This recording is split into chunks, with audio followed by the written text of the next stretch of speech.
I'm here, Jim. Can you hear me? I got you, Karen. All right.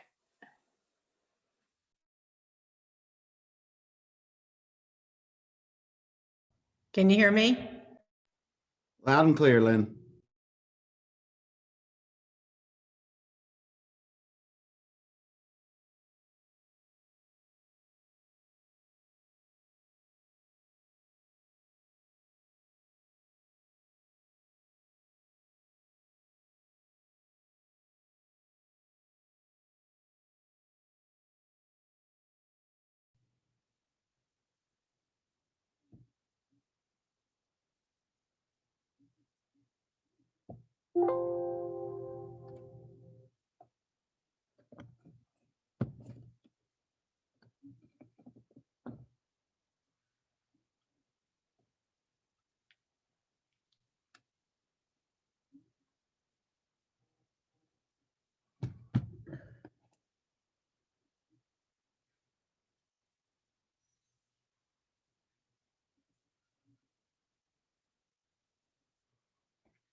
Hey, Paul, you got a microphone check, please? You're still muted.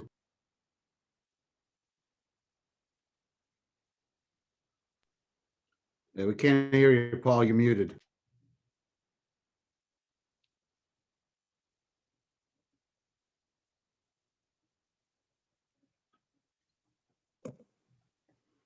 How about now? There we go. Gotcha. Thank you. Yeah, but I can't get this rolling waiting thing off the screen. I can't. Yeah, Video. we can see and hear you fine. Oh, okay.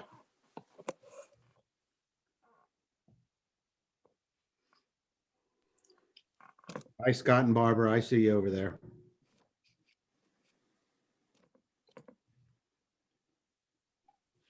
Jim, it still tells me I'm waiting. I have no control over the mute button. Okay, if you want, Paul, you can disconnect and reconnect if you like. We have time. And how do I do that? Just, I'm hitting a little X in the box where it says video preview and nothing's happening. Just close out of the app itself. I'm not 100% sure how it works on. Oh, wait a minute. Now I got it. Okay. It says stop, but I'm still, no, it disappeared again.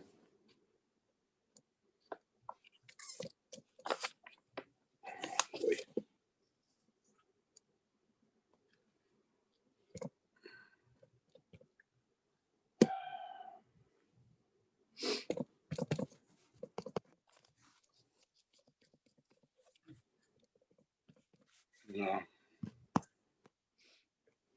got nothing here.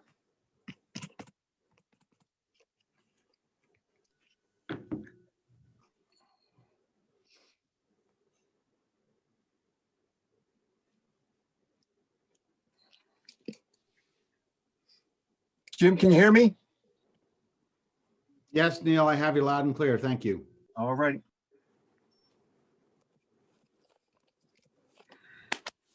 Vince, microphone check, please.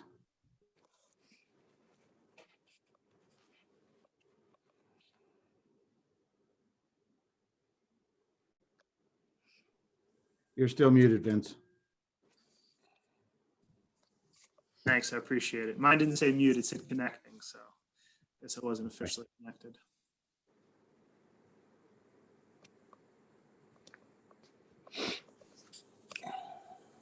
Mr. Mayor, you're looking dapper. No, you know, just trying to pretty up a little bit for a meeting. Trying to raise the class of the place, huh? Much appreciated. Thank you, I appreciate it. Now I just got to get a big American flag like you. I'm trying. Not as good as Reardon's, but I'm trying. Oh yeah, he's got the digital one. Yeah. He's got the money for that. There you go. Hey, Rick, can I get a microphone check, please? Good evening. Good evening to all. There's your microphone check. That was it. Excellent. Thank you. Paul, I see it popping in and out. Yeah, well, I'm trying, but I can't.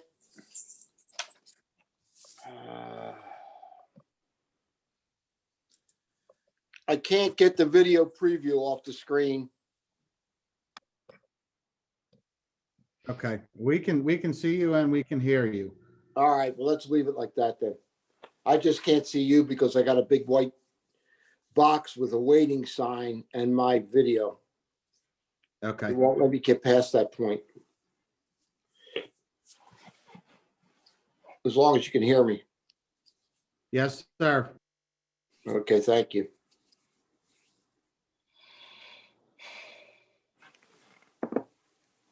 We're up to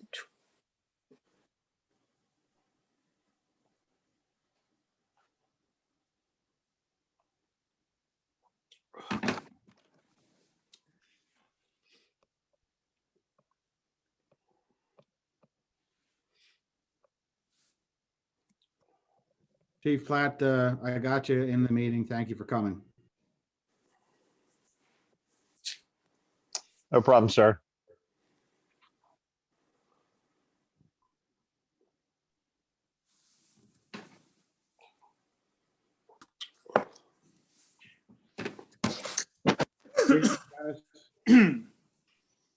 Hello, Hey, Dennis. hi Vince. Good evening, all.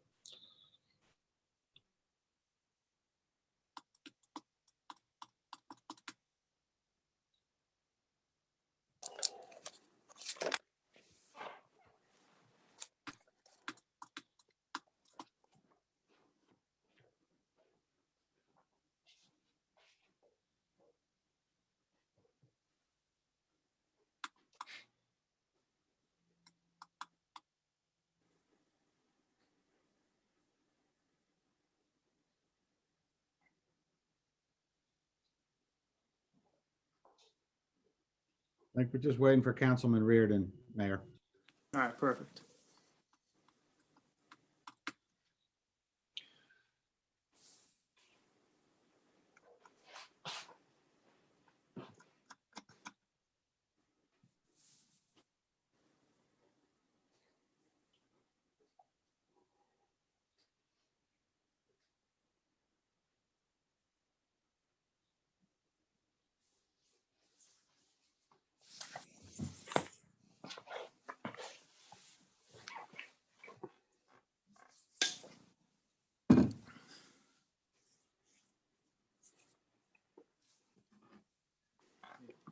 Text Mike real quick. I know he's joining us. I talked to him earlier. See if he's having issues. Okay.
I'm not sure. I haven't heard back from him.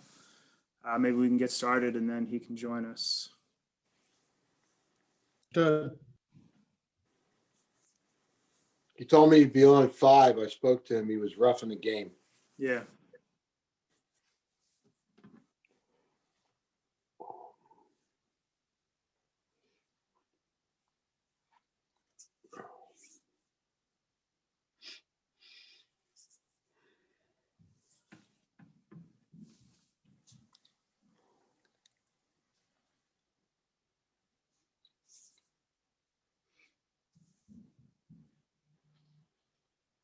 Oh, he just texted me. He said he's logging in now.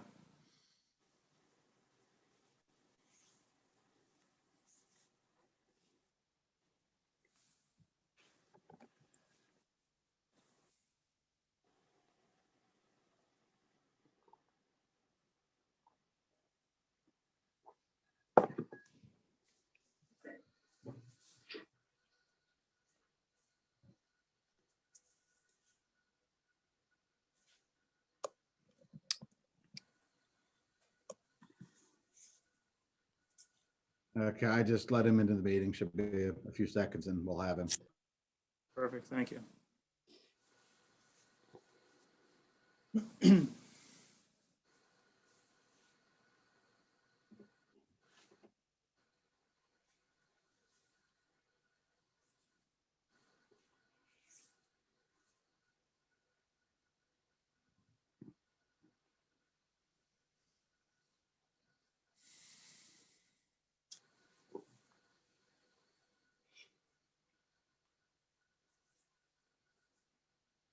Feel like I'm waiting to start class. This is like my everyday. All right, guys, welcome to class. Here we go. Waiting on a couple students to log in. At this point, I usually give like a little weather report, little news update. We have a lot of fun. You can give us a weather update if you want. Ken, we're actually going to be experiencing some of the coldest weather we've had in the last few years. They're calling for temperatures 10 to 15 degrees below normal. We're actually looking at a potential or another potential for a snowstorm Sunday into Monday.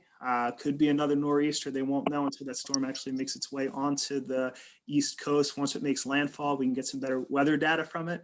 So for some people, if we had a snowstorm, it might be exciting because Sunday is Super Bowl Sunday, and I know a lot of people might like to have a nice relaxing Monday. We'll have to see how that plays out. Hopefully we don't have any flooding with that storm. I think in the last storm we had enough flooding, and I think we're done with it forever. But, living on a barrier island, those nor'easters do hammer us hard. I think Nice job. I think you missed your calling. You should have been a weather. You should see when I get into the details and I start talking about the difference between Miller A and Miller B storms and the transference of energy. My kids are like, how do you know this stuff? I'm like, I've been surfing my whole life. I track the weather so I can go out and enjoy the ocean.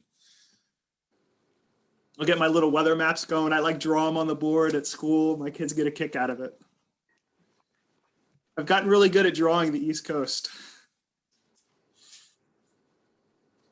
I see Councilman Reardon. Donnie's shaking his head. No, no more. I know a couple of you guys. I see you out there. Keep your day job. Thanks. I appreciate that. You got to have fun, you know. Councilman Reardon, are you logged in now? Yes, thank you. No, perfect. All right, we got everybody. All right, let's. Are we ready, Jim? Yes, sir. I'd like to welcome everybody to our February 3rd council meeting. If we could please rise for the flag salute. Pledge allegiance to the flag of the United States of America and to the republic for which it stands, one nation, under God, indivisible, with liberty and justice for all. And if you could remain standing while our Deputy Mayor, Karen View, leads us in prayer. Heavenly Father, at this time of pandemic, let us foster respect and solidarity with others. Let us remain calm and ignore unsubstantiated rumors. Let us take advantage of living together as a family. Let us attend to moments of prayer. Let us cultivate responsibility, patience, and hope. Let us focus on what we have, not on what is removed or changed. In your name we pray. Amen. Amen. And I'd like to ask you to stand for a couple of moments of silence. We had two important people passing away, two long-term residents. George Gulam passed away recently. He lived in Brigantine for many years, and he was involved in the Brigantine Elks, where he held every position in the organization except for exalted ruler. From 1983 to 2018, George wrote an Elks column for the local newspapers. He is survived by his wife Phyllis and children Kimberly and Christian. And also we lost Ellen Plum, who passed away recently. Ellen was married to Neil Plum, the owner of Plum Funeral Homes. She taught Sunday school for over 50 years at the Community Presbyterian Church in Brigantine. and was involved with many South Jersey charitable organizations. Mrs. Plum is survived by her daughters, Sally Turkavage and her husband, Bob, and Carol Plum Ucci and her husband, Rick, 3 granddaughters and 1 great-granddaughter.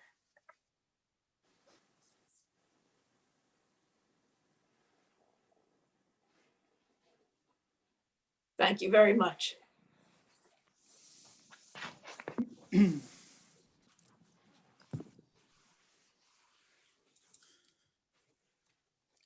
Lynn, can you read the Open Public Meetings Act announcement?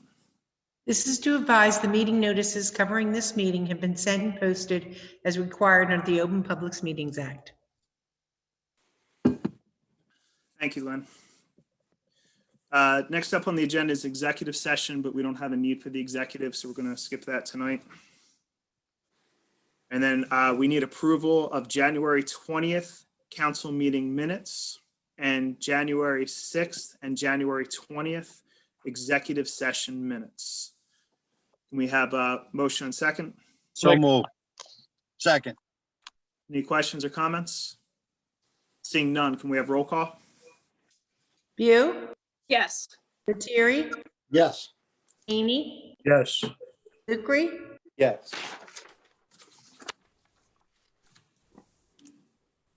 Rick, are you there? Yeah, that was a yes.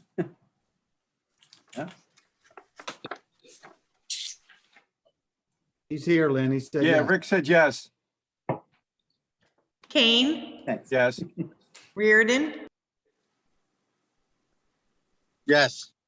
Mayor Sarah, Yes. motion carried. We have the approval of payroll, requisition list, and operating expenses. We have a motion and second. So moved. Second. Second. Any questions or comments? Seeing none, can we have roll call? View, Yes. Lettieri, Yes. Haney, Yes. DeLucre, Yes. Yeah. Yes. He's saying yes, Lynn. Can anyone are else you hear just me? making this up? I hear you, Rick. Yeah, we I can can hear hear you. you, Rick, yeah. Kane, Yes. Reardon, Yes. Mayor Sarah, Yes. motion carried. We have our first open to the public. So this is public comment on agenda items only. We do 2 public comments, 1 on agenda items, and 1 at the end where people can speak about anything. So if there's anything you'd like to speak about on the agenda, please signal to our city manager and he will recognize you.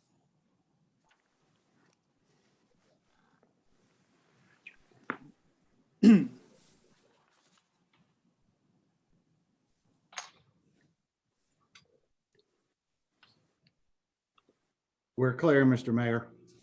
All right, this time we're going to close the public comments and move into our agenda. We have ordinance number 2 of 2021, which is an introduction. And this is for calendar year 2021, an ordinance to exceed the municipal budget appropriation limit and to establish a cap bank. Can we have a motion and second? So moved. Second. Then Roxanne, do you mind explaining what this is so the public understands? No problem, Mayor. As we know, every year we begin our budget process. This is one of the first steps that council will take in that process. And it is, we are always talking about 2 cap calculations, and one is the appropriations cap and one is the levy cap. The appropriations cap is very important because it allows you to accumulate a bank over a 3-year period, just in case you would need it. It's considered to be an important precautionary measure to maintain this cap balance should we have a need to raise appropriations within the cap over the 2.5% limit. So this ordinance now is permitting a 1% increase in that cap bank, and it goes into it goes into a holding area, and it has no, this approval it has by no means any indication that the upcoming budget will reflect such an increase. It's just a precautionary measure, just in case something comes along the way in next year, the year after that, where there's a certain item we have to exceed by the appropriations cap. Thanks, Roxanne. And this is something procedural we do every year, but I feel like it's always good to kind of refresh everybody's memory. So thank you very much. Any questions or comments from council? Seeing none, can we have roll call? You, Yes. Lettieri, Yes. Amy, Yes. DeLucre, Yes. You said yes. Kane, Yes. Reardon, yes, Mayor Sarah. Yes. Motion carried. We have resolution 2020-25, and this is approval to submit a grant application and execute a grant agreement with the Federal Emergency Management Agency for fiscal year 2020 FEMA Assistance to Firefighters Grant. We have a motion and second. So moved. Second. Do we have Chief Platt on? Yes, Mayor, I'm here. I don't know if you wanted to talk about this grant at all or what we're trying to accomplish. Sure. Basically, what we're trying to do is get our own Sea-Doo rescue sled and specialized trailer to allow the fire department to have access to a jet ski for 24/7 operations, to be able to launch into the beach, into the waves if necessary. The Beach Patrol has Sea-Doos as well. However, we have found over the last few years that there's been multiple situations where we were left without a Sea-Doo due to the fact that the Beach Patrol had them and it was after hours. And we figured this would be a great opportunity through the grant system to try to get our own that we could keep in the firehouse, maintain 24/7, 365. And we're looking for the Sea-Doo, a rescue sled, a trailer, and then also a specialized trailer that will have the bigger tires to push down onto the beach right into the surf. I modeled this setup off of Ocean City Fire Department setup that they're using, which they are very pleased with, and it's a very effective use of the equipment. So we will be pursuing this, and hopefully we'll be successful. That's great. And I can tell you just from my years of experience on the Beach Patrol, the jet skis and the Sea-Doos have been very, very useful and a great tool, especially for a quick response. So definitely good to see this expand. Are there any questions or comments from council? All right, seeing none, can we have roll call? You, Yes. Lettieri, Yes. Amy, Yes. DeLucre, Yes. Yes. can everybody else hear Rick's on there? I just can't hear it. Okay. We can all hear him. Kane, Yes. Reardon, yes, Mayor Sarah. Yes. Motion carried. All right, so we have resolution 2021-26, and this is for removal of 3 damaged lifeguard boats from fixed asset list. And this is for boat 23, the Captain Derrickson, boat 26, the Wind Bowen, and boat 28, the Lieutenant Rick Dove. And we have a motion and second. So moved. Second. Any questions or comments from council? Seeing none, can we have roll call? You? Yeah. Lettieri, Yes. Amy, Yes. DeLucre, Yes. Kane, Yes. Yes. Reardon, yes, Mayor Sarah. Yes. Motion carried. We have resolution 2021-27, and this is a farmer's market refunds. We have a motion and second. So moved. Second. Any questions or comments from council? These are just a couple of vendors that had applied early to be part of the market, and then due to the COVID situation, decided not to come. So they're getting refunds. We have roll call. You, Yes. Lettieri, Yes. Haney, Yes. DeLucre, Yes. Kane. Yes. Yes, yes. Yes, yes. Reardon, yes, Mayor Sarah, Yes. motion carried. Resolution 2021-28, the Brigantine CER refund. We have a motion and second. So moved. We have a second. Second. I think it was Dennis there.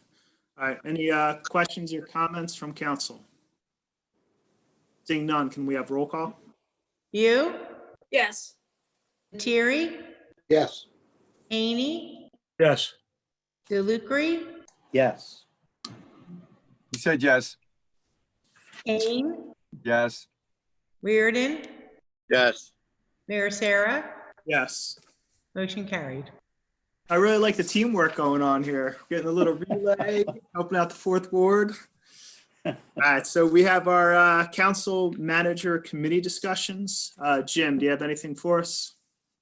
No, Mayor, I do not. All right, perfect. Then we'll go to our first ward and our deputy mayor, Karen Bew. Hi, everybody. It was an honor to attend the fire department swearing in and promotions on Monday. Just so grateful that our island is so very lucky to have such a great group of officers and firefighters serving us. A little golf course update, excuse me, from the frog in my throat.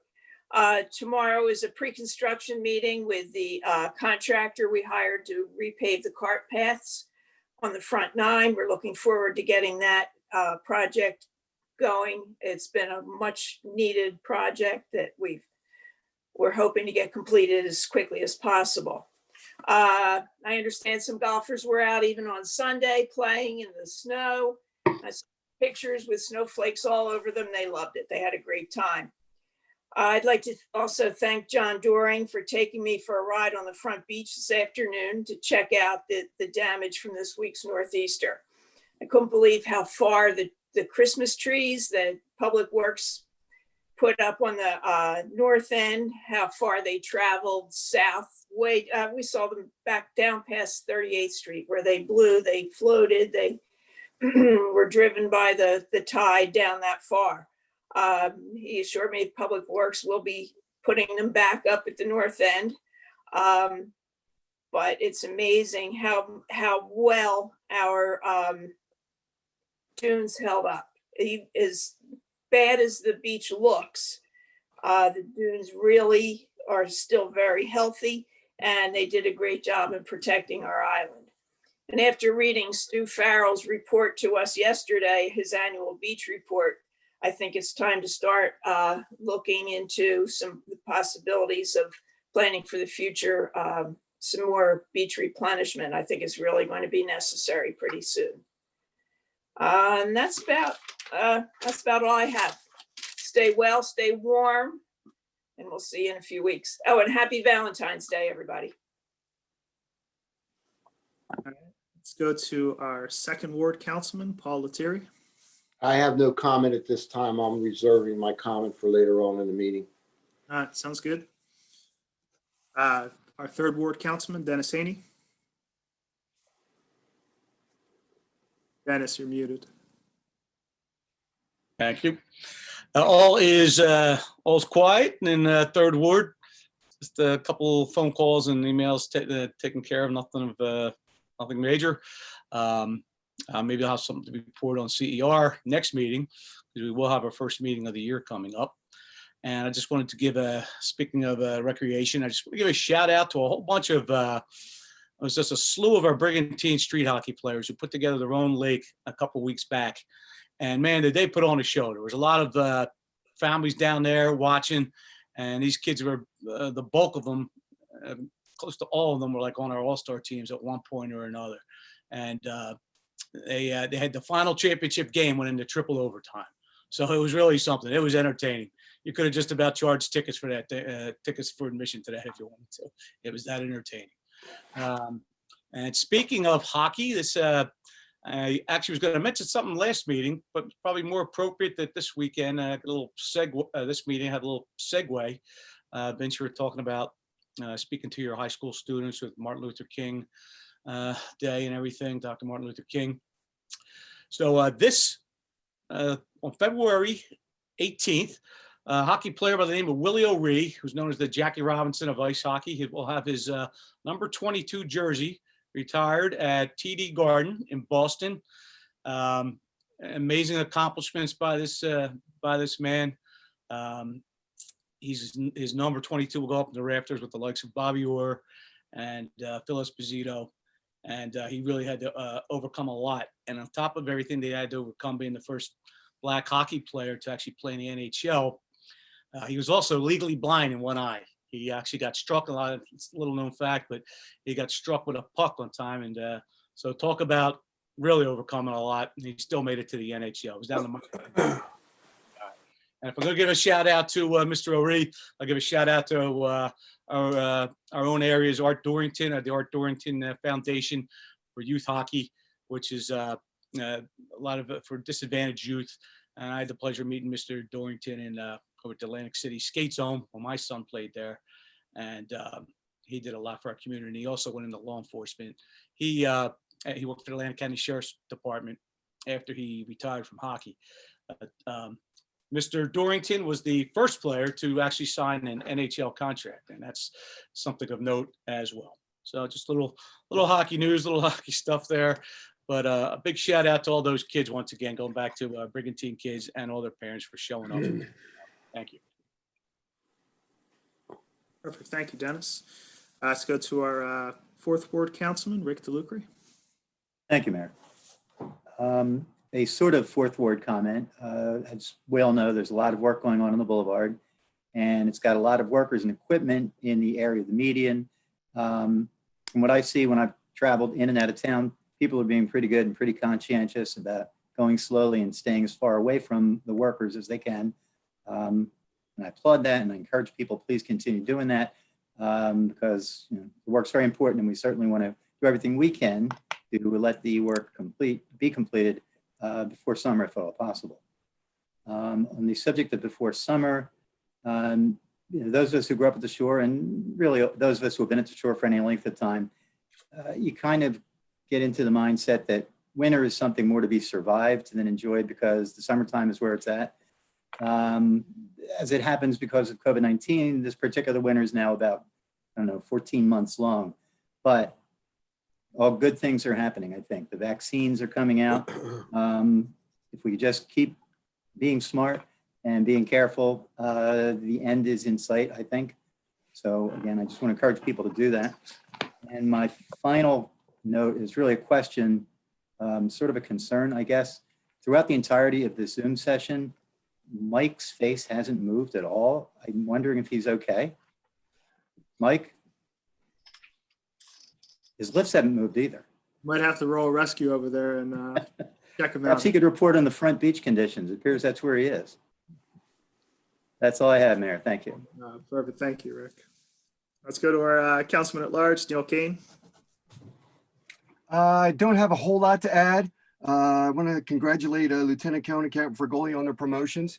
Two great guys. They're going to do a fantastic job for us. Also, I just ask that people be patient with the ongoing construction, with the gas lines in the golf course area, and again, with everything going out of town and coming into town by the bridge.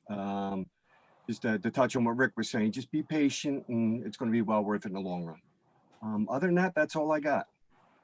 Perfect. Thank you. Let's go to our councilman at large, Mike Reardon. Thank you, Mayor. First, I'd like to thank everyone for tuning in here tonight, and I'm looking forward to any comments and discussion we're going to have shortly. Second of all, I'd like to thank Councilman DeLucre on his in-depth report on the fourth ward. And After that, um, as far as Economic Development Committee, we got a few things going on.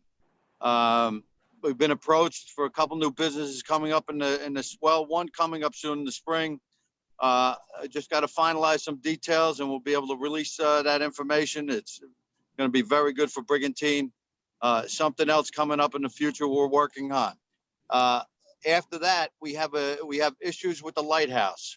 It's in need of a lot of repair. There's water leaking through the roof. It looks good from the outside, but we're starting a project we've been working on. We have to set up the cost of the repairs, and we're going to try to do the best we can and fix it up with no cost to the taxpayers. So there'll be more information on that also. One of the biggest things that I'd like to mention that I saw today is that CVS is going to be giving the vaccines for COVID. So I don't have any information on whether or not our CVS near the lighthouse is going to be giving vaccines, but it's certainly welcome to hear that good news for the vaccines and try to fight this COVID a little more. Other than that, congratulations to the new captain and lieutenant, and also our new hire. And that's all I got for now. Thank you. Perfect. Thanks, Mike. And I think Jim was going to jump in on this, but yeah, our local CVS will be receiving the COVID vaccine. They have not released, as far as I know, the signups yet, but that is rolling out soon. I believe there was a media release about that maybe a day or two ago. So it's definitely good news for Brigantine, and hopefully people are able to get into that system. But I know a lot of people are very frustrated with the governor's rollout of the system. It's very, very hard. I know a lot of people in the community have kind of reached out to see what the city can do. And I know my family's had a lot of issues trying to get on there. Anecdotally, someone shared a story with me that they were in the system. They thought they had a slot, and the 19 seconds it took them to type in their information, it was gone.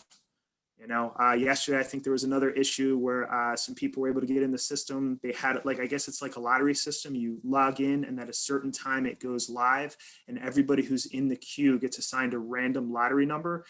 And then there was a person who was very frustrated because they had a very low number, probably would have gotten an appointment. There was a glitch in the system and everybody got kicked out. So I know a lot of people have been reaching out to the governor's office. I know our Senator, Chris Brown, has been working hard on the issue and trying to put people in touch with the proper people.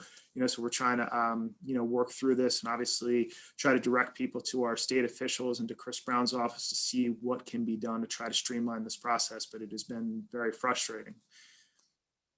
For us here in Brigantine, something I want council to consider is our county executive and county officials are looking at a proposed plan for a countywide court system. There is a belief among the county officials that there could be some type of tax savings or cost efficiency to do a shared service. Right now, our county executive has sent a resolution for us to review. I'm going to ask our city manager, Jim Bennett, to either send that out tonight or tomorrow morning for you guys to review. The resolution itself only states whether or not we would support a feasibility study in order to look in to see whether or not a countywide court system would work, how it would work, and would there be a cost savings.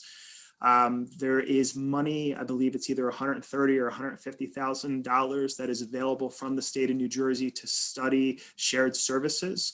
So I think if there's an opportunity where the state would pay for this, we could kind of review this to see if it makes sense to do the study.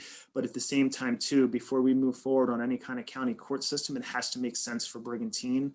In one instance, I know our county officials are trying to save money for the county taxpayers, but we have to make sure that it is also a cost savings for the Brigantine taxpayers. We can't be in a position where we're paying for more and getting less.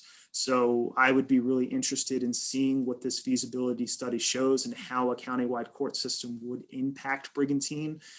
But before we took any kind of action on this, I wanted people to have some time to review it, to read it over, and to think about this. And at the next meeting, I'd like to have a discussion about it. And if we want to move forward with supporting the feasibility study, I think we could take action at that time. So that's kind of one of the big things that's going on in the background. This year with COVID, things have been a little bit different in the city. We've taken a lot of precautions to try to keep people safe. You know, normally when we do our swearing ins and our promotional ceremonies for the fire department and police department and other areas, we do them at the council meetings. This year with the Zoom council meetings, we didn't want to bring large groups of people together. So our fire chief, Tiger Platt, put together a good service at the firehouse, just something small and intimate with the family. I know our deputy mayor, Karen Bew, was there to join me, and I was very, very honored to swear in our new lieutenant and captain and our brand new firefighter EMT. For me, it was a very special moment, and it was really impressive and really touching to see the joy and like happiness from their families. Like, it's kind of a cool moment when you see like, when your children kind of look up to you, but when you see your children look up to you in a new light, like putting on that uniform, it's like having that big S on your chest, like you're Superman. And it was really cool to kind of like be a part of that. So I want to thank the chief and thank, the members of the fire department for allowing myself and our deputy mayor, Karen Bew, to join them in that special moment. As our deputy mayor, Karen Bew, touched on too, the last nor'easter that came through, did a number on the beach. There was a lot of beach erosion that went on. Something the beach committee has been working on is looking into how we start to move forward on this process. And what we need to do for our next beach replenishment. I think we're in the rotation in the next year or two, but we're going to have to do an assessment of where we are and see if we need to try to speed up that timeline. So that's something that's going on in the background of the city. And as soon as we have more information on that, we'll be able to kind of put that out to the public. But, this is kind of the nature of living on the Barrier Island. The nor'easters come in, they take the sand out, and we try to put that sand back on so we can have the beautiful beaches we all know and love. At this time, we'll open it up for public comment. You can speak on any issue at this time. If you would like to speak on an issue, please signal to our city manager and he will recognize you.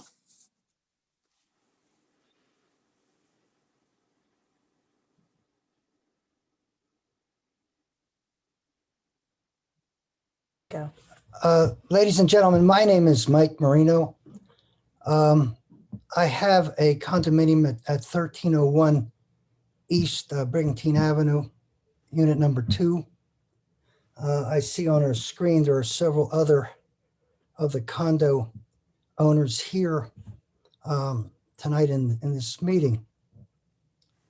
And I guess my question is there a plan or is there a movement by Brigantine to deal with this shooting and also the unprecedented use of the home that is creating this problem? I think many of you have heard from many of us, and I mean the condominium owners and probably other owners in the neighborhood, about this property in question. And my question is there a plan or is there a movement to rectify this situation? Well, in a simple answer, yes. But I can tell you right now, there's an active police investigation and we'll have more information available at the conclusion of the investigation. But I can tell you that our rental inspections office is working with the city manager and the city solicitor to pursue the appropriate legal actions to address the situation. And, we'll be able to share a little bit more information as soon as it becomes available, but we are taking appropriate actions and we are looking to move forward to address the situation. Well, I am not trying to be difficult, but I have repeatedly contacted Brigantine officials, not you particularly, Mr. Mayor, but some of your other assistants repeatedly over this incident. I'm in such a position of where my condominium is located that I can see almost most of the action that occurs there, and I certainly can hear it. I want you to know that this situation, in my opinion, is absolutely intolerable. I, along with many of my friends, other condominium owners, have invested a significant amount of money to live in Brigantine. By the way, I happen to think that Brigantine is an outstanding place, and I have nothing but compliments for this wonderful community. However, the activity that has occurred at this property is creating an intolerable situation, which eliminates the quality of life that we all expect. And for what I have seen, and by the way, I think the police have responded in many instances magnificently. However, the bottom line is that this situation has not improved. And since this past weekend, it obviously has gotten terribly worse. So we all are interested in seeing what Brigantine can do to alleviate this so that our quality of life is able to continue in Brigantine. Now, I understand what you've said, Mr. Mayor, about the investigation. I understand that. However, although I wasn't there, it seems obvious to me that the shooting emanated from this property. And if that is the case, I think that the movement should be made as rapidly as possible to eliminate this situation. And I just like to know what the possibilities are, or what you think is going to happen. I think we have been long suffering, and I mean myself and my other colleagues, of this situation. It's intolerable. So I just want to let you know, particularly what I think, and we really need some relief from Brigantine. I want to thank you for listening to me. Mike, no problem. And I'm going to thank you for coming here to the council meeting. And it's important. I know there's a number of people here on the meeting who have the same issues, and actually a number of people who have reached out and spoke to me and spoke with our other council members about this. I can tell you that a situation like this is really disturbing and really should not and cannot continue. And the city has been working on this for a while now. We have taken action against the owner in the past, through the legal system. And I can tell you right now that every option right now is on the table. And our city solicitor, our inspection office, and our city manager are working right now to see what is the best avenue to address this. Because as you said, we can't have it continue. We can't have people in a situation where it's creating this kind of disturbance. So we're at the point where we are pursuing this, and we are moving forward, and we are reviewing those options, so we can take appropriate action. Do you have any idea what the timeline would be on this? I do not have a timeline, and I wish I did. I wish I could tell you that, hey, by this date, this is going to be resolved, but I can tell you that we are moving as fast as possible on this. I have communicated to the city manager that this needs to be a priority, and not just in the instance where we are here, but ongoing through this situation. For the most part, we have a number of short-term rental properties on the island. Most people do the right thing. We have a couple that have created some issues in the neighborhoods, and we want to make sure that we appropriately address those situations for that. Like you said, we don't want people to be in a situation where they're inconvenienced or, having issues like this. Thank you. May I weigh in? Yeah, absolutely. My name is Lori Hopman. I'm also a resident of the condominium building. I'm the president of the condominium association at Horizon. Just so everybody knows, because we have to keep a record. Once you state your name, you just have to state your address for the clerk. 1301 East Brigantine Avenue, Unit 9. And I would say 6 of the 9 homeowners from that building are here this evening because they are so concerned about this. I think what our biggest concern is, it's become a public health and safety issue right now.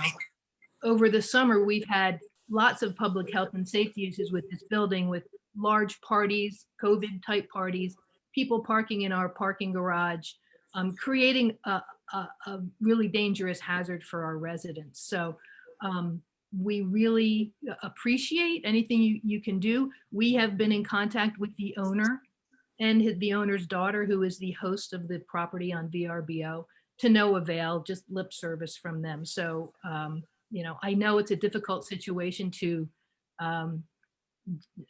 you know, do the best with these folks because of the legal system, but we really need to do something now. So. And I can tell you, one of the things that I find really remarkable is that for the frustration level that there is in the community, I know a lot of people have really reached out to the owner, tried to work with the owner, communicate that, and even, you know, just been above and beyond respectful and trying to move this forward. You know, it's not always a situation you see. Sometimes people just get mad and frustrated, but I know that you guys have reached out and tried to work it out. I know the city has tried to work this out with the owner, and in the past, I know the county prosecutor has been involved in the situation as well. So it is working its way through the system, and we, you know, intend to take appropriate legal action. Hi, I'd like to make a statement. Yes. My name is Jonathan Mathers. I live at 1301 East Brigantine Avenue, Unit 3. Mayor Sarah and the members of the council, thank you for this opportunity to speak. I'd like to thank the police officers, fire, and first responders of this community who have been trying their absolute best to keep us all safe. My wife and I have been full-time residents here since June 26, 2020. It's been a short run, but it's been great. I am joining this call by numerous neighbors, as you've already heard from a few of them, who've been directly affected by this. We have a nuisance rental property that specializes in one-night stays located directly behind our condominium complex. As with Mike, we can look right into the living room and see all the action that's happening. It has presented our neighborhood with constant issues, including numerous late night noise violations, 50+ person parties with security guards out front during a pandemic, parties with DJs charging covers at the door, and most recently, a backdrop for a music video. Myself and our neighbors have called the police numerous times throughout the summer, fall, and now into winter time to report these violations. We have been told time and time again to keep calling to get these incidents on record. In some instances, we have called up to 3 times to notify the police of a problem. I have received the incident reports from this address in the last 6 months, and it's more than 60 pages of problem after problem after problem. This past weekend here was the absolute worst weekend since we have been here. On Friday night, we called the police at 1:30 in the morning for a noise complaint. The police showed up, and I assume talked to the residents and left after about 10 minutes. 20 to 30 minutes later, 6 cop cars swarmed the street. They got out and told the people on the front of the property to get on the ground with their hands on their heads. People in the street were screaming and yelling back at the police. I woke my wife up and told her to get on the floor, not sure what was happening. After about 2.5 hours, we went back to sleep. And approximately 4:30 a.m. that same morning, more noise woke us and we had to call again, and they still continue to be a nuisance. Saturday night was all calm on the street. At 1:30 on Sunday, my wife and I were awoken by gunfire.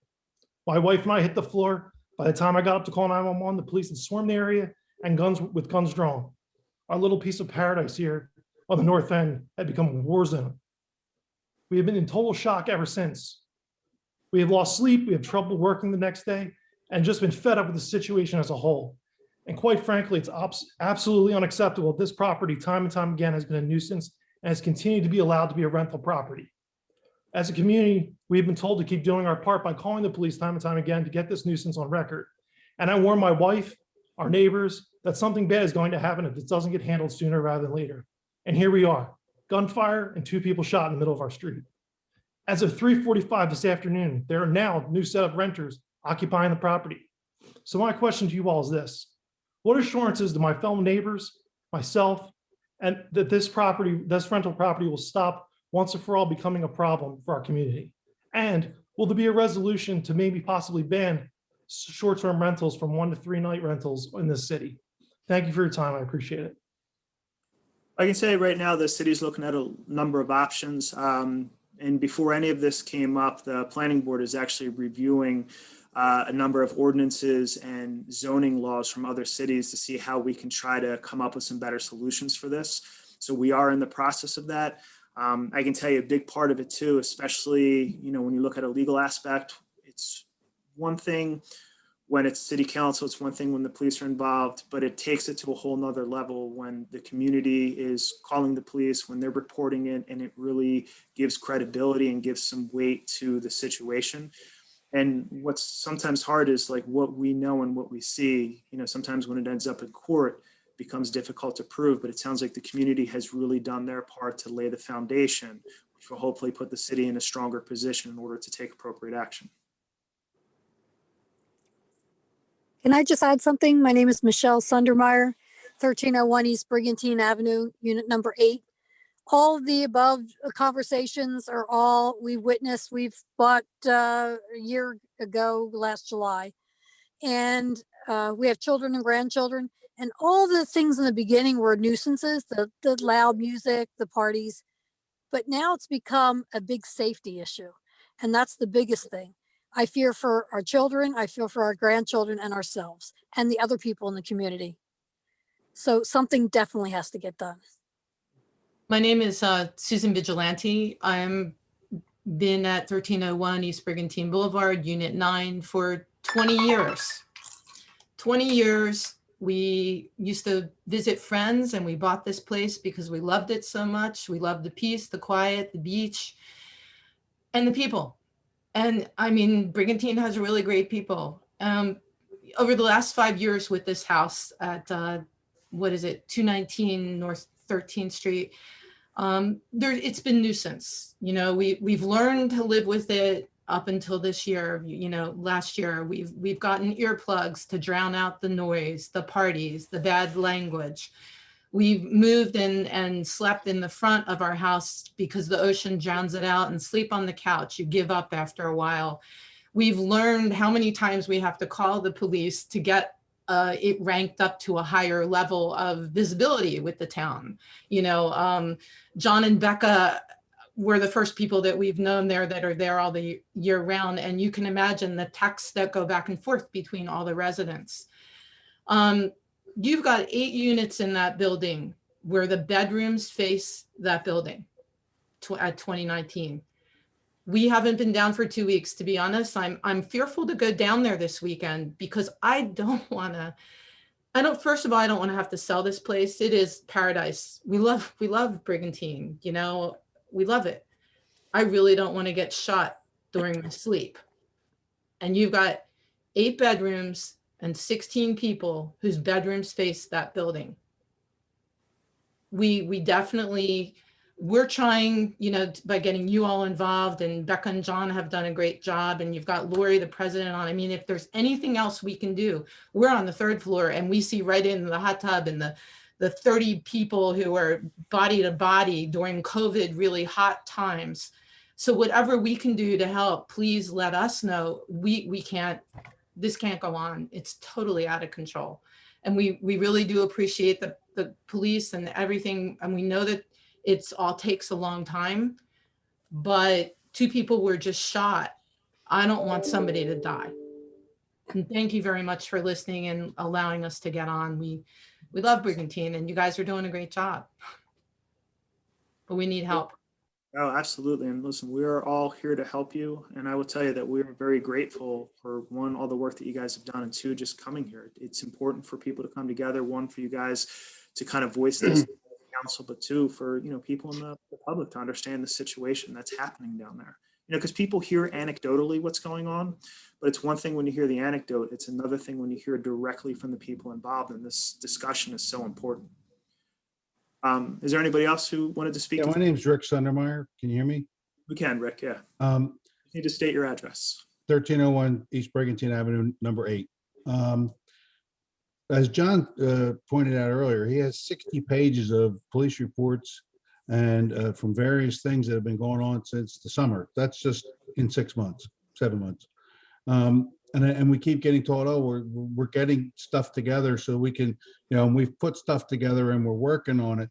And this has been going on for as long as we've been there, and we've been there for 1.5 years.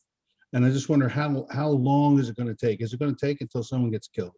Or is it going to just be, I thought there was an ordinance against having more than 25 or 50 people. I think they lightened it up recently, but at one point it was you couldn't have more than 25 people gathered together. And they've had parties with well over 100 people there. I mean, they were wall to wall packed in there, and the police broke it up, but then nothing was done to the homeowner.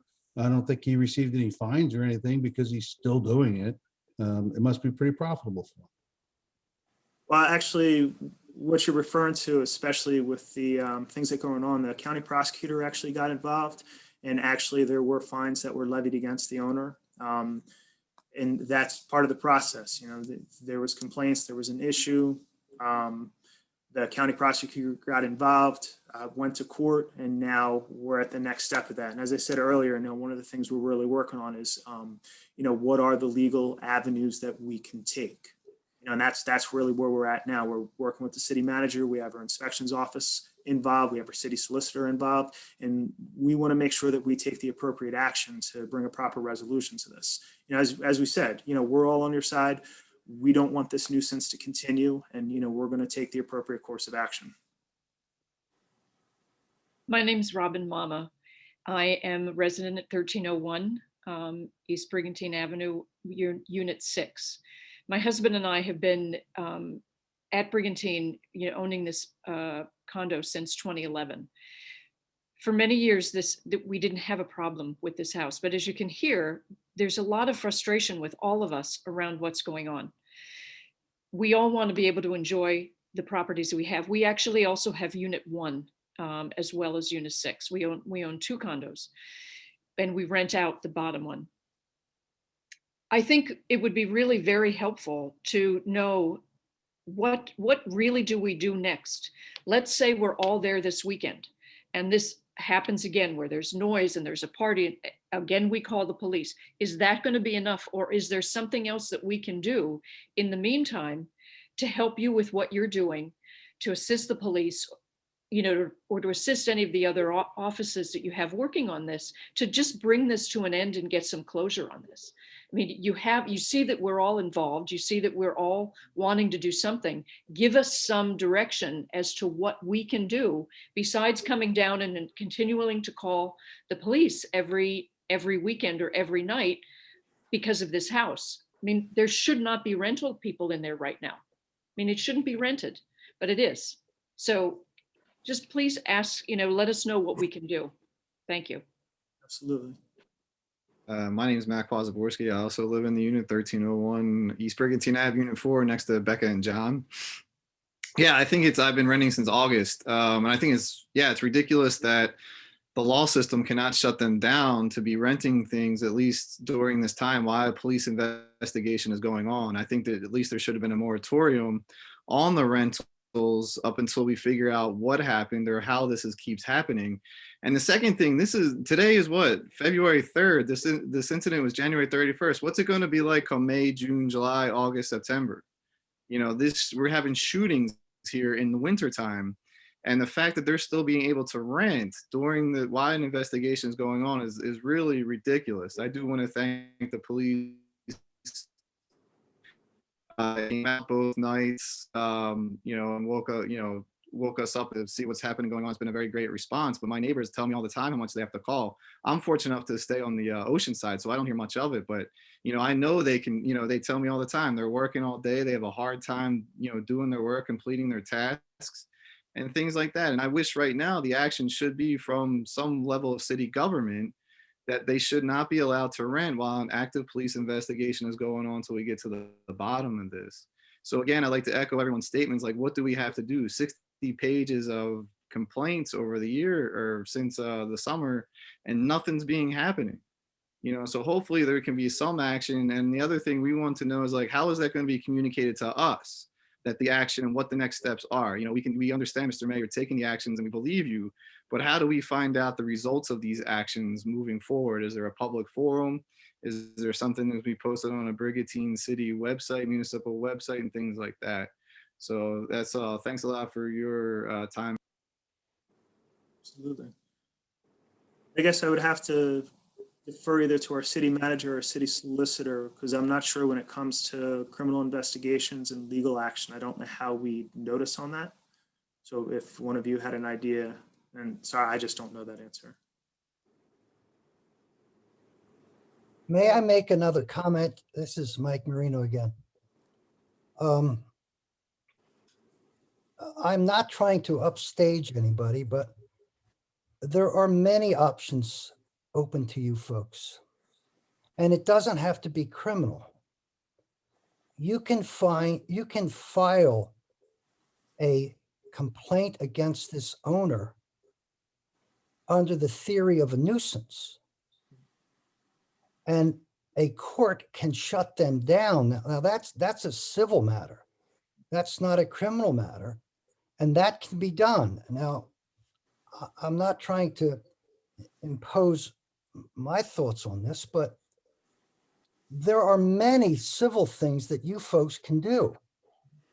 And the interesting thing I see about this particular matter is rather than having an absence of evidence, you have an abundance of evidence coming from people that are willing to assist you by reason of going to court or testifying or doing whatever we have to do to give you the evidence to shut them down. And quite frankly, I can't understand why there's been such a delay. And now it's escalated to the point of serious criminal conduct. In all due respect, Mr. Mayor, I think you can impose or compel your city solicitor to bring the appropriate action. And I know that all the people that have spoken to you today are willing to come forward and testify to shut this place down. Thank you. No problem. And you're right, having that public support really gives weight to everything, as you move forward. And it's not that we've been delayed. There has been action taken against the property. As I said, the county prosecutor has been involved. There have been fines levied. And as you know, with your legal background, it takes time to work its way through the system. We are doing that. And as I said earlier, we do have the people who handle this. It's our rental inspections office, our city manager, and our city solicitor, as you suggested. We are putting together what those legal options are, how we move forward to deal with it appropriately. So it's not that it's a delay, but part of this too is there is an ongoing criminal investigation, and we are waiting to get the outcome of that investigation so that we can appropriately move forward. And we are taking this through the process.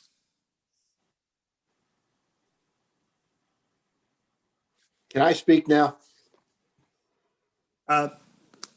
If there's no one else from the public, yeah, because typically we have the public session right now, and then we have. Okay, well, I saved my comments till now because I knew these people were going to show up. Mr. Merlino and others, I am the second ward councilman, but I'm also your neighbor.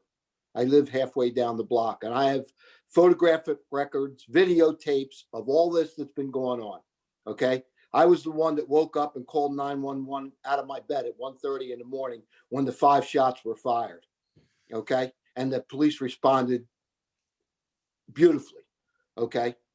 But I'm not going to dance around there and give you lip service about anything else. But the man is renting the place right now as we speak. I watched the liquor and the ice cube bags go into that building this afternoon at 5:30. We're sitting here talking about it and nothing's being done. And I'm fed up, okay? I'm one of their neighbors. I live on the street. They stand behind my car and piss on the street, piss on my pavement, piss on my neighbors' cars, leave their trash, open their doors, throw their bottles, their liquor bottles on the curb, and we clean up the next day. Well, I'm tired. I've had enough. And I'm not going to sit on my hands any longer. You either do something about it and do it quick, or I'll take it to the highest level that I can. These people are being nice about it, and they should, because it was a very dangerous situation. One of those stray bullets would have gone right through that wall and hurt somebody. Trust me, Paul, I understand your frustration. You're living with this. You understand it. Well, you see it.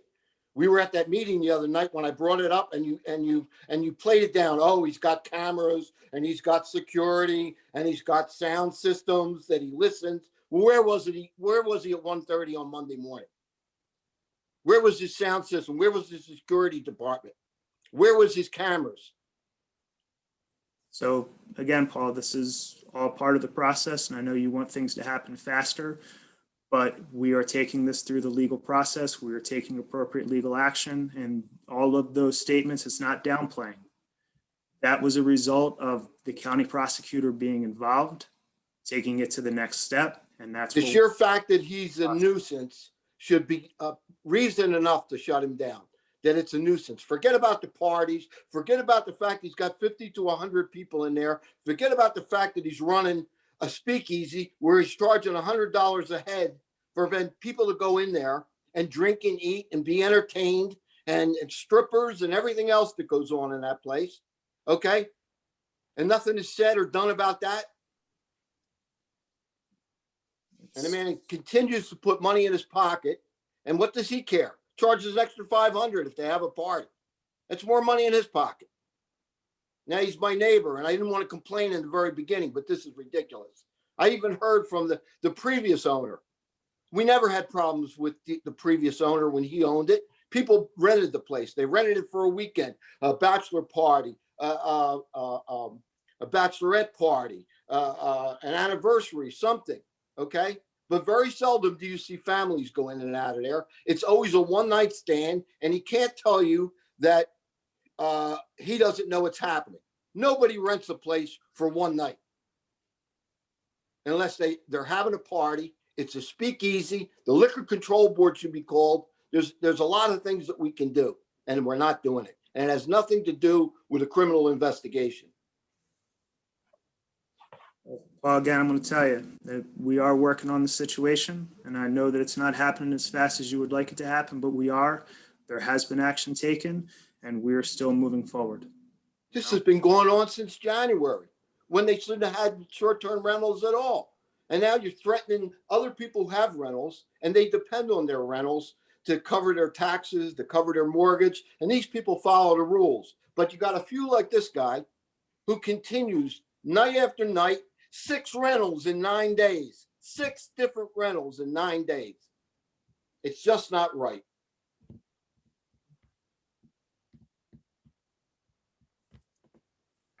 Hey, Paul, and everybody, if I could say something for a minute. Listen, I don't think there's anybody on this council that isn't as frustrated as what you've just said, Paul, and you're the closest one to the building. And we'd love to be able to say a lot more than we can say tonight, but we can't say it right now on this council meeting. I understand that. because we need to I'm get not things mentioning done. names. So, I'm not mentioning names. I'm yeah. not addressing the Right. property. I haven't given out the address. I'm just saying to sit there and tell these people, oh yeah, just be patient. Well, they've been patient. They've been patient now since this gentleman owned it. Yeah. And he hasn't owned it that long. And the problem started when he purchased it. You're absolutely right. It's unacceptable. And we're going to do everything we can to rectify it and make it right. I can assure you, there was conversation started right after what happened the other night. We were in communication with another. We knew what happened. And right away, the discussions came up on what do we need to do as fast as we can to get it done. And unfortunately, it's not fast enough for every one of us, but it will happen. Maybe Fred can say something here, Fred, and help us out a little bit. The city does have an ordinance that is specifically focused on removing the ability of certain property owners to rent their property. And it is a well-defined process. Our office has been contacted within the last 24 hours to begin to prepare to go forward with the necessary hearing. And we will be doing that on behalf of the city, obviously with the city administration's direction and move this along. So I think that you are looking at the initiation of a process that will result in an order that this property cannot be rented. Now, in terms of the timeline, I cannot explain, time issues because we've only just gotten involved recently, but in terms of prospectively, we will be on top of it and working with a hearing officer who will be appointed by the municipality. That hearing officer will then gather appropriate information, conduct a hearing, and then come back and make a recommendation to council as to what the remedies would be. The implementation of those remedies will then reside with council. There also are in your ordinance some timelines that the hearing officer has 15 days to make a decision and things of that nature.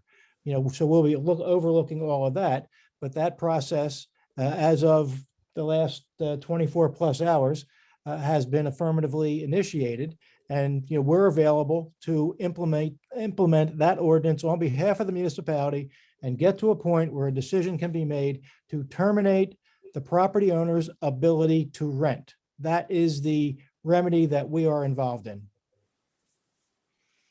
And Thank Fred, I you, Fred. appreciate the update too, but I also wanted to say we're also in public comment right now. So I want to make sure if there's any members from the public who would like to speak, they have the opportunity. We do have a council comment after that.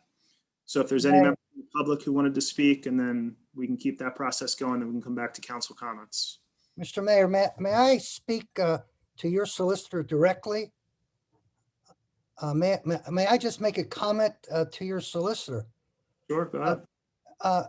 Mr. Solicitor, I understand the procedure that you're going to with a violation of the ordinance as far as a rental is concerned.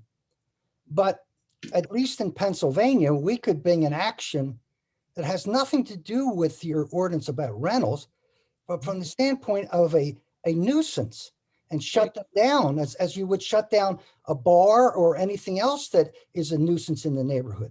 So at least from my standpoint, I think you have another avenue to go, which would be immediate.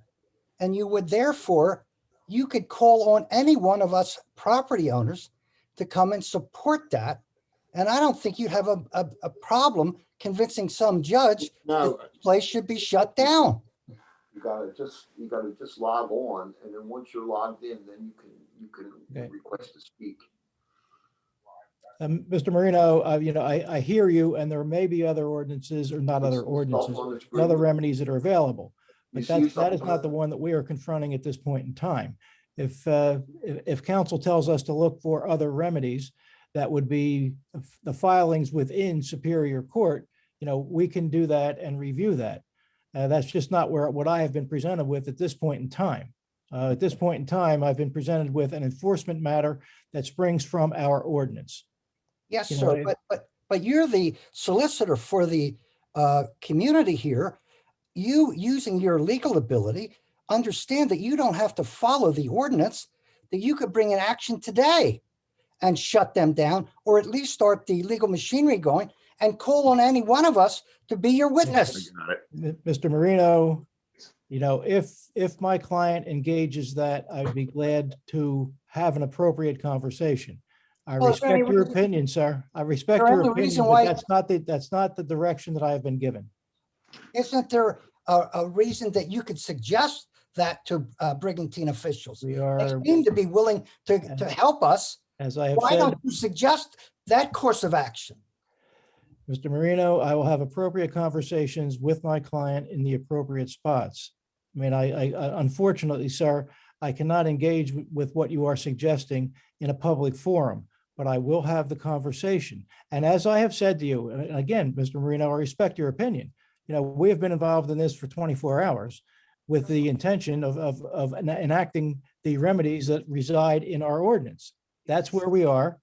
And I'm sure that the mayor and council will be speaking with me as we go forward and possibly even seeking the other remedies that you're talking about. But we need to have that conversation. And that's not a conversation that we've had today. So I can't give you an answer tonight.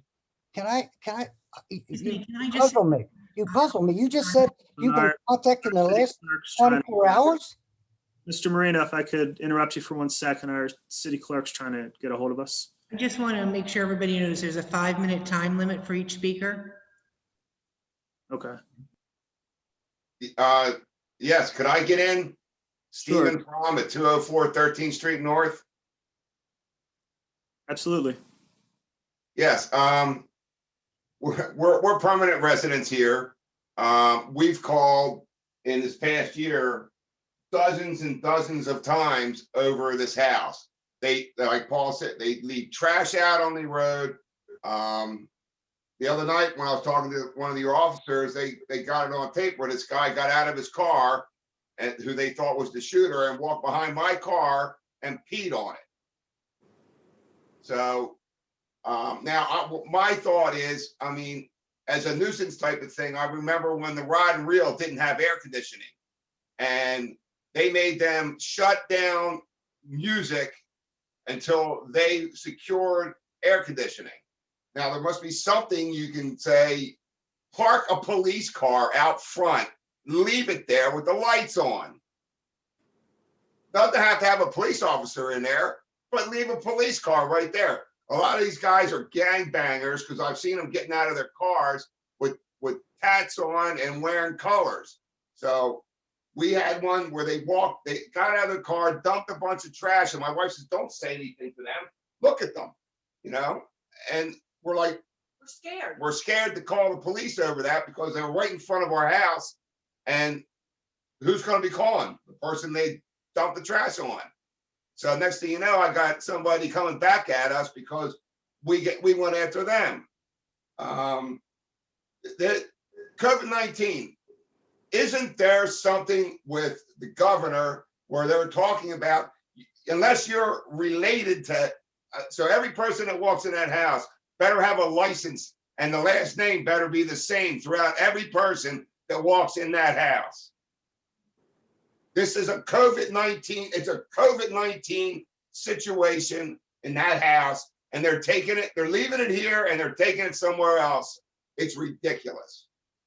They gotta be shut down. They have a cleaning service that comes in after they leave with a vacuum cleaner And a bucket. And they're in there for 15 half hour minutes. cleaning up after people. They're not cleaning that place. They're not cleaning that place. And if I would see a family actually go in there, I would have to tell them, you're doing that at your own risk, because I guarantee you somebody left COVID-19 in that house just for you. And if it's not COVID-19, jump in the pool. Who the hell knows what's swimming around in there? So something has got to be done, because I mean, I'm going to get a protest sign and start walking in front of that house. We've called the owners before and gotten nowhere with them. They don't care. All they see is dollar signs. So what we got to do is we got to make their life really rough. So every single day when they're piling their cars in there, the police officers got to be over there knocking on the door saying, "Are all you related?" You know, most of those vehicles that are coming in are from New York. We look at them all the time, and I'm wondering with COVID that you just mentioned, is there any, you know, when we have travel restrictions because you don't want to spread it? I swear there's got to be something you guys can do. That's been going on now since beginning of since last year, beginning of last year. Sir, can I get your name? I missed it. I'm sorry, I couldn't hear it. Stephen from FROMM, 204 13th Street North. And I feel really bad for the people who live in the condo. At least we're a half a block away. But in the summertime, we can't even open our windows when it's nice out because it's at night because it's overwhelming. They're out there screaming at the top of their lungs. They're cursing at the top of their lungs. And no matter what you say to them, it's like, you know, you, and walk away. So it's not livable. If I got to deal with that again this year in the summertime, your number is going to be on my speed dial, because I'm going to be complaining not only to the police, but I'm going to be complaining to each one of you on the board every single day. So get used to my phone number calling. Because no, this is beyond ridiculous. That we've had to put up with this for so long. And I mean, I imagine the police can only do so much, but it doesn't seem like it's enough at all. Really. I'm sorry. Thank you very much. Thank you very much. No, don't be sorry. It's important to have this discussion and, you know, just let people know exactly how you feel. Yeah, I just wanted to make sure I could, get in and say something. I appreciate it. Sure. Is there any other public comment? If I could, my name's Rebecca Mathers, 1301 East Brigantine Ave, Unit 3. Mayor, I know we've been in constant contact now for months. Paul, thank you for having our conversations. Everybody hears the frustration, the anger, the angst, all of that. I think I just want to approach it from, I understand the long-term play. I totally understand and appreciate it takes time so that we have an airtight case so that this is eliminated. My main concern right now is tonight, the short term. I see there's 2 New York cars out there already. They are similar vehicles to the ones that were here Friday night, as well as Sunday night with the altercation. I'm shaking. What do I have to do? Do I walk in front of my windows? Do I look out my back door constantly all night looking for the party bus to drop off, a video crew and entertainment for the evening? I just don't feel safe tonight until all of this works out in the wash. I totally understand why it needs to take a little bit longer. I just don't understand if this is an active investigation, how are they not limited to renting this evening and this week into the short term when the investigation has like a little nice bow on it? I can't get an incident number from the police clerk because I was sharing the incidents with Airbnb and VRBO because it's an open investigation. Totally fine, I appreciate the process. But if it is open and everybody's saying it's open, how are they still able to rent tonight? I guess I would have to either turn that over to our solicitor. I actually don't have the legal answer to that. Sure.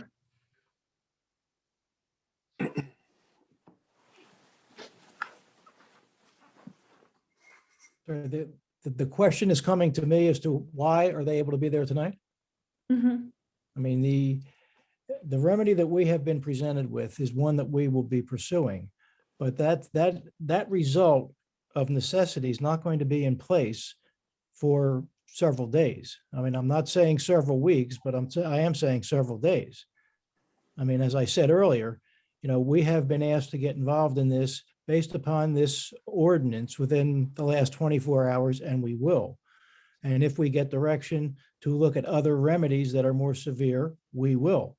So I don't have a complete or good answer for you, given the amount of time that we have been involved and the nature of the remedies that have been requested of us. But we will certainly be here prospectively to do whatever it is the mayor and the council directs us to do on behalf of everyone who is speaking tonight.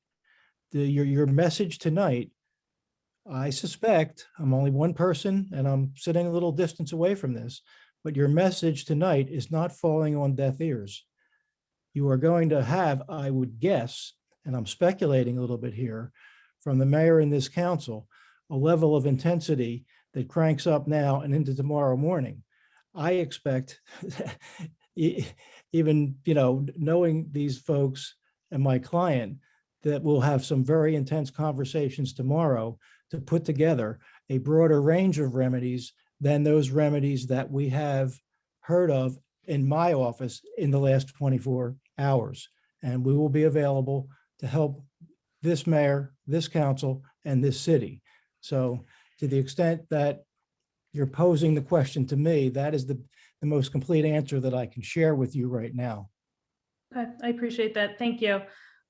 Mayor Sarah, just one more question though. I guess my other concern is I feel like everybody here is aligned. Everybody here has allowed us to speak and are working their hardest. That's great. I was hoping you would be able to provide me assurance or a forum where I want to make sure that the police department is aligned with what's going on, the fire inspection and the rental office, because sometimes when I call a couple times in the middle of the night and then the next day I'll go to file a report. I brought up the COVID restrictions and things like that. I've been told that those are suggestions and not enforceable by the police department. I've been told that they cannot break up parties. They can merely give them a warning repeatedly, which obviously doesn't work. So I guess, again, my question is tonight, what do you want me to do? Because this will bubble up tonight. Am I just to continue to call what happens when it escalates further? I need some assurances. I totally understand the solicitor's response, and it's going to take a couple days before we can shut it down. But in the meanwhile, I need that Band-Aid as to what we can do before we get to that point. Right, absolutely. And actually, I was going to talk with our city manager too. I know the investigation hasn't been concluded, so I guess I'll put two questions to him. Is there any update that we can give the public on this? And two, being a former police chief, what actions can the public take to ensure that this moves forward and to ensure, you know, their safety and everything's handled appropriately? Mayor, so with regards to an update, we don't have anything that we can share. I get very limited information from the police department due to the fact that it is an open investigation. And right now it is a multi-agency investigation. It's not just the city of Brigantine involved. It goes beyond us. And that's all we can really say at this point. It's unfortunate. As much as we would like to share that information, we can't because we don't want to jeopardize what they have going on. With regards to the second question, the best thing for them to do is to continue to call. And you know, I heard Mr. Marino and I heard Dr. Mama and the others that have spoken. It is not useless. It is not for naught.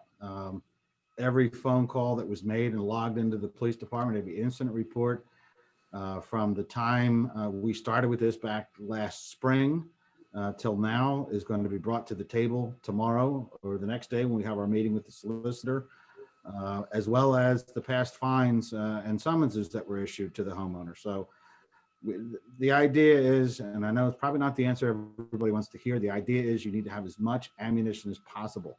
As the solicitor has said, we can't just snap our fingers and shut this thing down as much as we would like to. In New Jersey, only a Superior Court judge can order the physical closure of a building. So continue to call, continue to make those reports.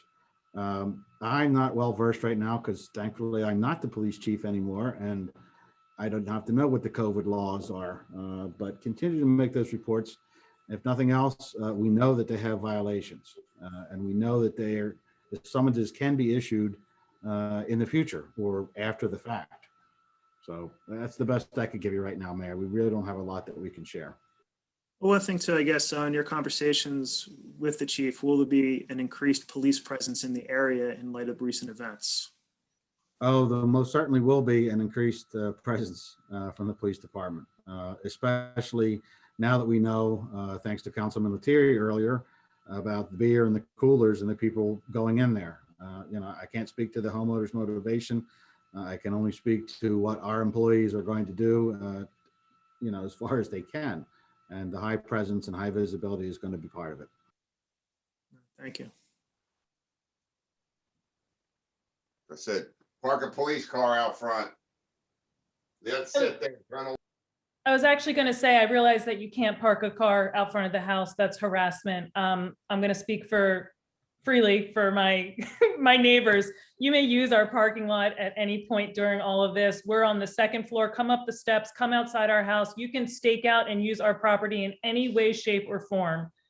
You can, I've given my phone number. You can. I'm sorry. If you call my office tomorrow, give me a call tomorrow at extension 212. Okay.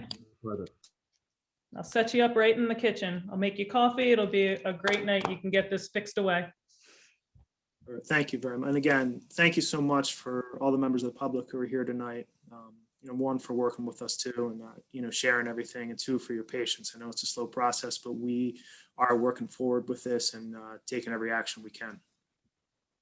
So, Mr. Mayor, just as a last comment from me, can we, as the group of owners at Horizons, formally ask you and the council to take all action possible, besides what the solicitor has just said in this, to look at every single avenue possible to shut this place down as soon as possible and give all of us in the condo as well as in the street and the neighbors in the street back some peace? I can tell you, like, the ordinance that the city solicitor referred to is just one of the tools we're looking at, but I will tell you that every legal option is on the table. And that's why, you know, we're taking some time to have the solicitor, our rental inspection office, and our manager sit down, get together, and come up with a formal plan. We're not just limiting ourselves to one option, but whatever option takes us forward, that's what we're going to execute. Thank you. Is there any other public comment at this time?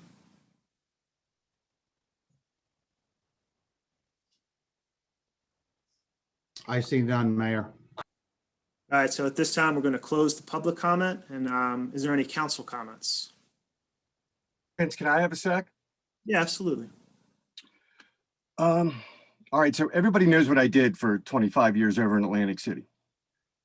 Dealt with all the homicides, all the shootings. When you have a nuisance residence, it's a little bit easier to deal with when the party stays the same.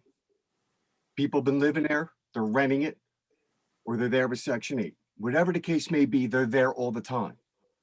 To build a case against that party and get the place shut down or get them removed is one thing. But when you're trying to shut down a residence and you're building a case and the party keeps changing, so you're not dealing with the same people, even though every one of them is a problem, it's harder to build a case against a landlord who keeps renting to everybody than it is if it was the same tenants all the time. So it can be done. And what everybody's looking for here is an immediate injunction to shut the place down. I think legally it's more difficult when it's a rental or an Airbnb and it keeps changing. So even though you're building up the cases and you're building up all the problems that they've had, and you've got 60 pages, you've probably got about 40 or 50 different suspects from all those different rentals. So to build a case against the actual landlord becomes a little bit more difficult. I've dealt with it before over in Atlantic City. It's not an easy process. It can be done. So it's easier to build a case against somebody that's living there all the time and also going after the landlord than going after the landlord alone and everybody that's lived there. So I just want to try and explain to people that it's a little bit more frustrating, even on our end, to try and deal with it. It makes it more difficult when the parties keep changing.